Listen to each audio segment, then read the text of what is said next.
They did a really good job with it. This specific duo, the Kestrel and the Lyra, if you play them together, you have so much sieging potential. You can take a turret after another very early on in the game, and it could shut you down before you even know what happened. Yeah, and the Kestrel is one of these picks that has been showing up in all of the Asian regions and is having some great strengths. But Petal going to get banned away here.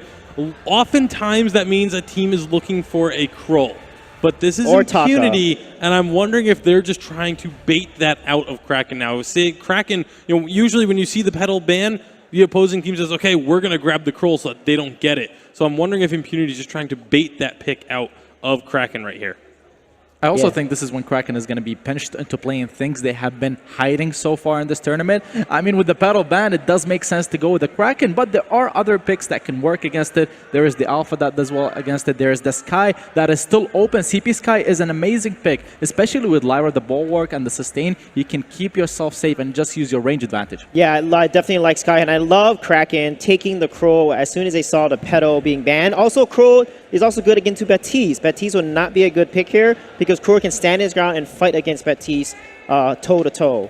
Yeah. So let's see if they're going to go with a Celeste and potentially a type of weapon power here. Impunity may take away the Celeste, because if they don't take Celeste here, Kraken will take that Celeste in lane. And like I said, Impunity, they had to be expecting this Kroll pick. It's just textbook Vainglory. If when Petal is taken off the board, Kroll is almost always picked up immediately following. So you got to figure that Impunity had a plan for this Kroll, and I'm very curious to see what they're going to take to try and counter it. The Koshka is the first selection here. This is a matchup that can go either way. The Kroll can take camps away from the Koshka, but Koshka can keep herself away really hard to from the Kroll. The matchup here is that Kroll can win the 1v1 duel versus the Koshka, but Koshka can ignore Kroll and go for the jungle camp. She has much higher mobility with her movement speed, so she can go for the jungle camps, try to secure them, run around the Kroll instead of just fighting him. Yeah, Vox or Sky would be good here. Yep, Sky's picked there. It's going to be a weapon Sky, and now that makes Celeste actually a little risky because of Koshka and Assassin,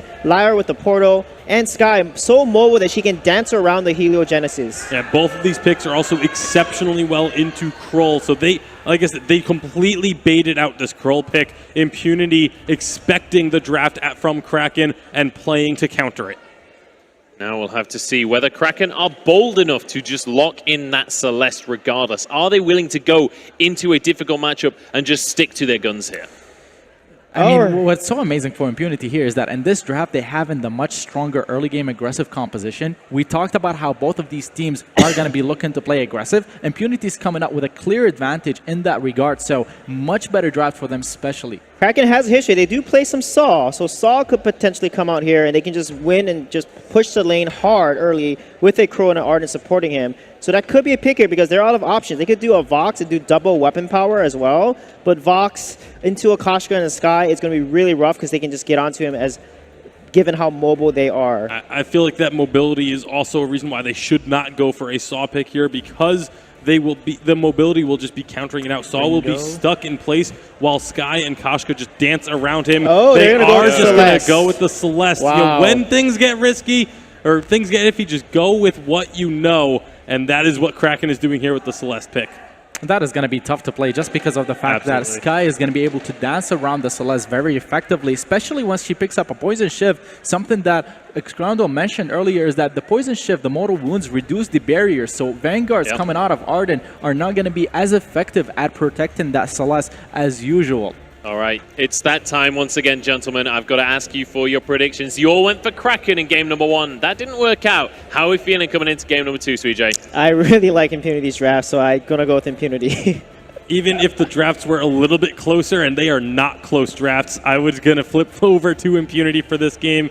Impunity have this one in the bag. Just off of the draft, I will go with Impunity. They have to pressure very heavily throughout the early game and mid game, though. If they're not able to do that, Celeste will outscale. All right, so all about the early game here. Let's see if Impunity has what it takes. We have a fully flip-flopped desk right here. It's time to pass it over to our casters and get into game number 2 of Kraken versus Impunity.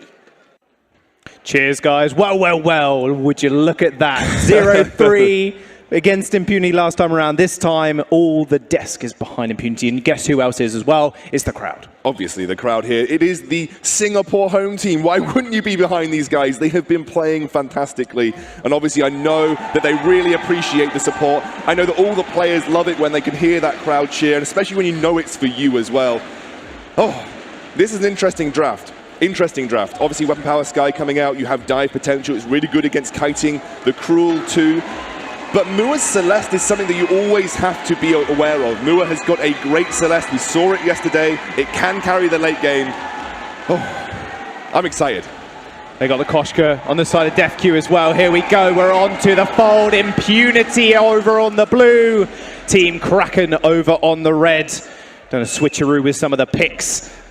Impunity are 1-0 up, and it is time for them to show if they can take it all the way to 5 games, or they just ended at 3 at Scoundrel. I think this is going to be a closer series than a lot of people might think. I think this is going to be potentially a 5-game slog. Team Kraken have shown they have the ability to bounce back.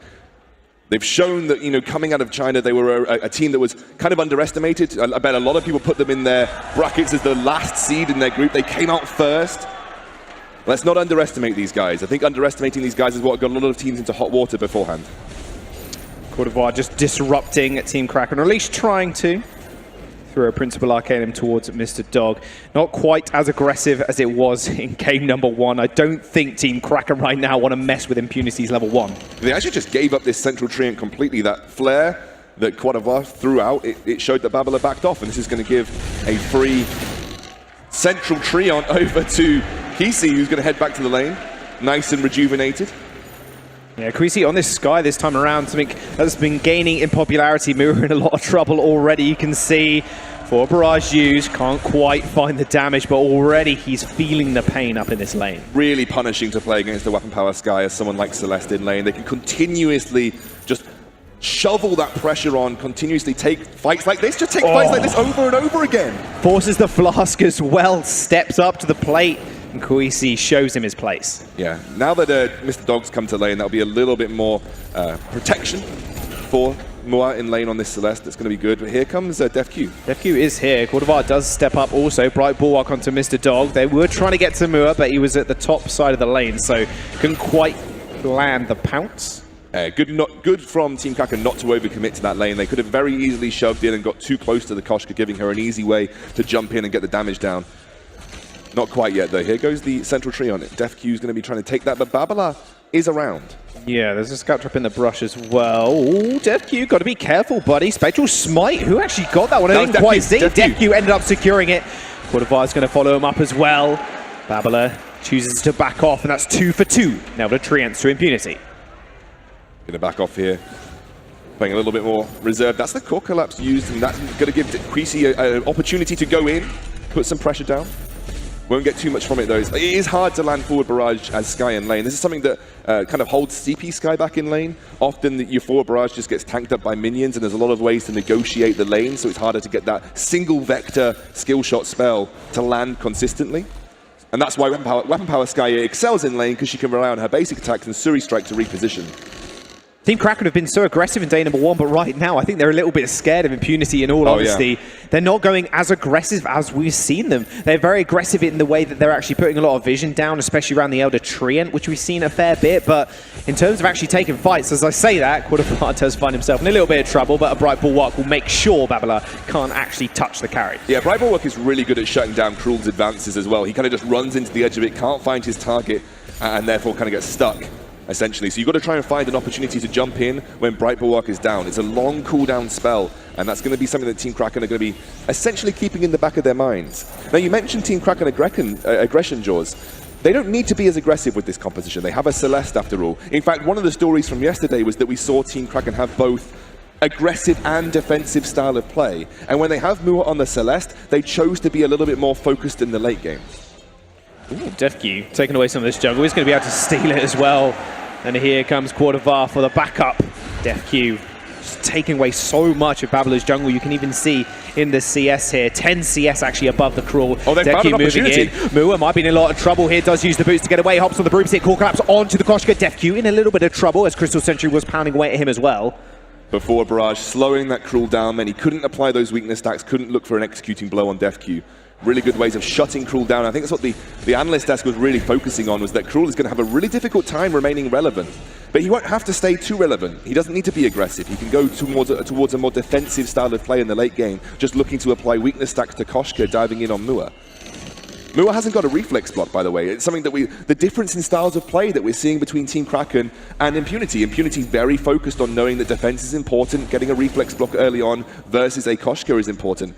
Mua not yet got that. He could finish up his clockwork, which we know he likes to go first on Celeste, but that means he's not going to get his reflex block just yet. Yeah, DefQ's literally hitting 6. There you go. Took down 1 million, now he's level 6. Mule needs this reflex block online. He has got the Oak Heart in his inventory right now, but he picked up the Clockwork first item to try and clear some of these waves and get a little bit of energy regeneration. What's going to be telling here for Impunity, and especially for Team Kraken, is if Impunity can now make use of this level 6 before Mua has the chance to shop for that reflex block, which he can, I think, now afford, or soon anyway. So they need to try and find this opening to use that Yummy Catnip Frenzy, look to put pressure on Celeste, knowing that they've got an absolute guaranteed hit of it, and then try and take advantage.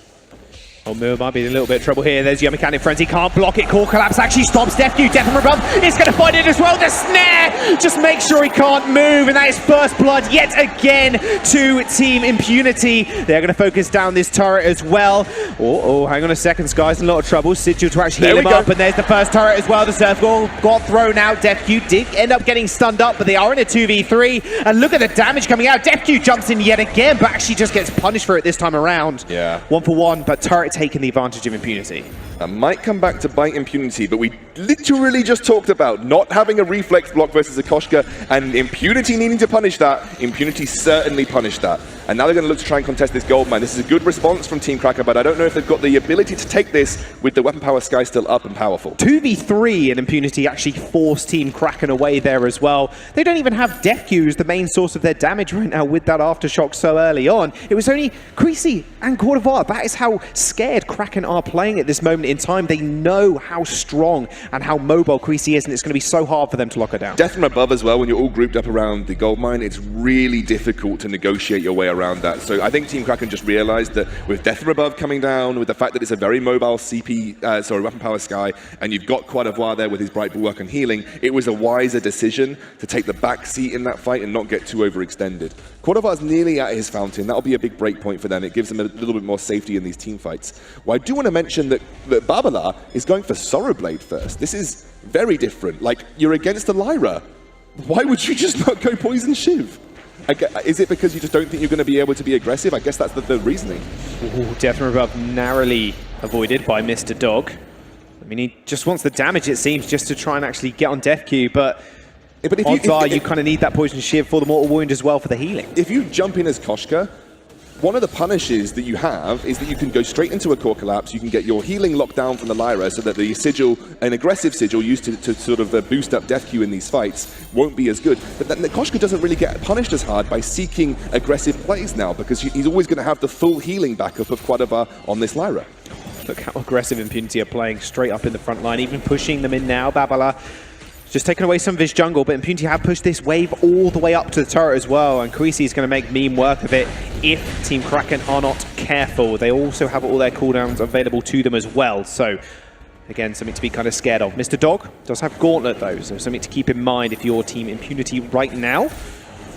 That is something you'll have to be very afraid of if you are Sky specifically. Oh, that Gauntlet's going to come down as well. It's going to trap DefQ. Sigil there for the heal. Jump straight on the back line, trying to take out Mua. Core Collapse in out, missing Solar Storm as well. Win a little bit wide. Yummy Catnip Frenzy gets blocked, but they're still going to be able to focus Mua. Creasy trying to find the last hit, but the Heliogenesis actually just finishes off DefQ in the end. Creasy fairly low. Passageway into the Bright Bulwark. Bright Bulwark not even available.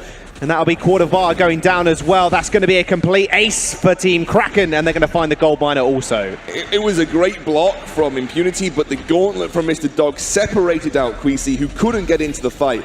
Creasy was stuck on the outside of the fight for the majority. Let's take a look back here. Again, not blocked in it, but Creasy couldn't actually get in to deal much damage in the fight. You see, he spends most of it on the outside. Therefore, it was just up to DefQ and up to Quarterfinals. They didn't have the damage necessary, especially now that Mua has got a huge amount of items behind him. He's already hitting almost a 3-item spike. Which wasn't enough. consistent team fighting. It was just a great gauntlet, separating out the Impunity team, and everybody fighting in that clumped up area was really good for Babala because he could make great use of that Sora Blade as well.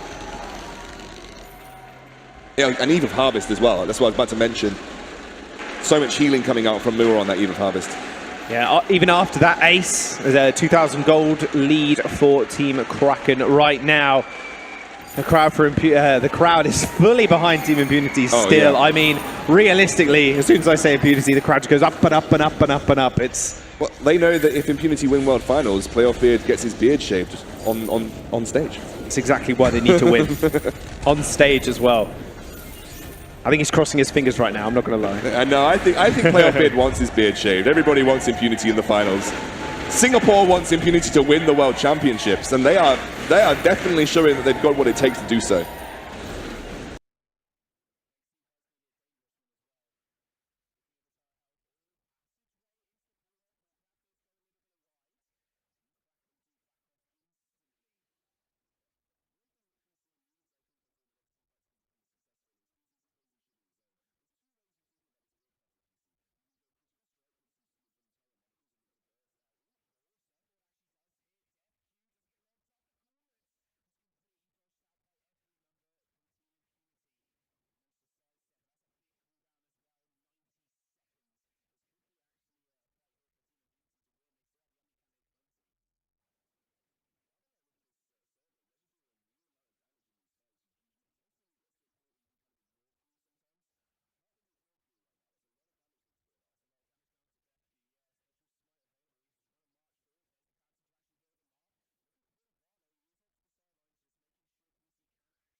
mobility effect. It's a massive repositioning tool. So I think if anything, they have to kind of jump in, use the right wall up to stop the gauntlet getting cast over to Celeste and then try and dive her. But they have to do something rather quickly. That turret is just falling so low just through this heliogenesis. Is he taking a little bit of chip damage as well, so we have to be careful. Defq is kind of struggling to find his way in right now. Like you mentioned, it's quite hard, especially when you know they have the double gauntlet opportunity. They misstep they will end up falling. Look at that damage coming out from Moore. 675 damage. Just by one. Oh, there's the next one though. No, double gauntlet. There we go. There's the surfboard. Does get blocked. Impunity on the other side of the fight. Still have that turret to hide behind as well. Creasy actually just walks into the gauntlet to get stunned up, but doesn't matter. Because Impunity, that was close. It's all about, guys. It's all about. They just wanted to get the turret. Nice death from Ruff. Stuns too, but they still lose the turret in the meantime. In fact, Creasy did actually have to back off. Same with Deathkey. They had to get a little bit more HP. So they lose the turret, but that big cooldown of that Echo is down for Dog now. Impunity can't afford to play the ranged game versus Celeste right now. They cannot afford to play essentially they're almost trying to attempt to use forward barrage versus this level 8 plus heliogenesis. It's just not going to happen. Mura will control the battlefield from afar. It's now up to Impunity to find those aggressive plays with the portal. Portal in, Bright Bulwark on top of Mura, stop the gauntlet being cast easily over that area, and then just try and burst Mura as quickly as possible. I think that is the game plan that Impunity need to employ to win this game. If they try and play a sort of here and there ranged game, they're going to get torn apart by the range of these heliogenesis now. Much more of an even game than it was in number 1, that is for sure. But 5 kills in 15 minutes. I'm gonna be honest, Scoundrel. Not a kind of Kraken-esque game. The amount of aggression they're actually putting out is hindered by Impunity's ability to actually get out of the fights and playing rather safe as well. Very good at playing around their power spikes, knowing kind of when to go in and actually when to fight. No gauntlet. Core Collapse, yeah. Core Collapse was actually used as well, so that could be the time to actually go in. Queasy's moving forward. Nice block on the surfboard. Or Yummy Cannon Frenzy gets blocked as well, but it doesn't matter. Queasy is going to get jumped on. Moore going very low. The first gauntlet gets laid down, but he can't lay it down a second one as the Echo is offline. Queasy just duck dip diving and dodging around the fight. Moore is still alive. Vanguard helps him out, makes sure he is alive for the entirety of the engagement. Passageway used defensively there by Quarterfinals, but he should just go down as well. Kraken find the ace, and that is a triple kill for Babala. The healing that Mua got from Eve of Harvest, maybe this is where Kesey has to look back and say Poison Shiv might have been the better choice.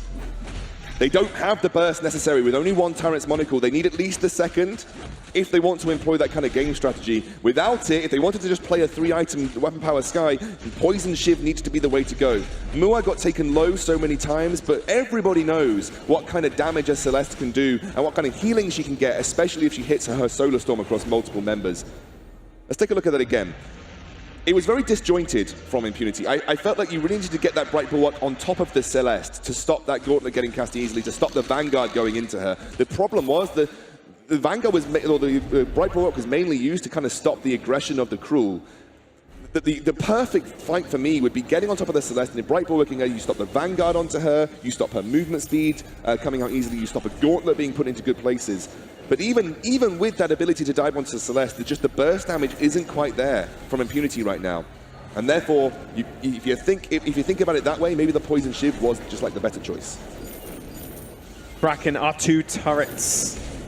There are 2 turrets in the way of Kraken right now and securing this game. Making sure the analysts stay wrong on the desk as well. They're going to go for the engagement there. The first gauntlet comes in, doesn't quite stun anybody just yet, but look at the positioning coming out from Team Kraken, just buying time for the Kraken to actually knock down Impunity's base. They haven't really touched it at all. There's the Mechanic Frenzy on the back line. Core Collapse does end up missing as well. War Treads is going to get popped. Solar Storm onto 2 people, but Mura is still alive in the fight, just fending off Deathkey. And now Impunity have to turn around and deal with this Kraken. Is 2/3 HP, Scoundrel, and they're ignoring it completely. Babylon's going to focus the turret as well. Down it goes, and there goes the crystal as well. If they're not careful, Babylon ends up falling down at 2. Creasy, can they find the kill onto Dog? Can they stay in this game? An ace for Impunity, but can they kill the Kraken quick enough? One more hit will do it. Kraken winds up, swings his fist. One more shot. Kraken take game 2. That was literal in every sense of the word.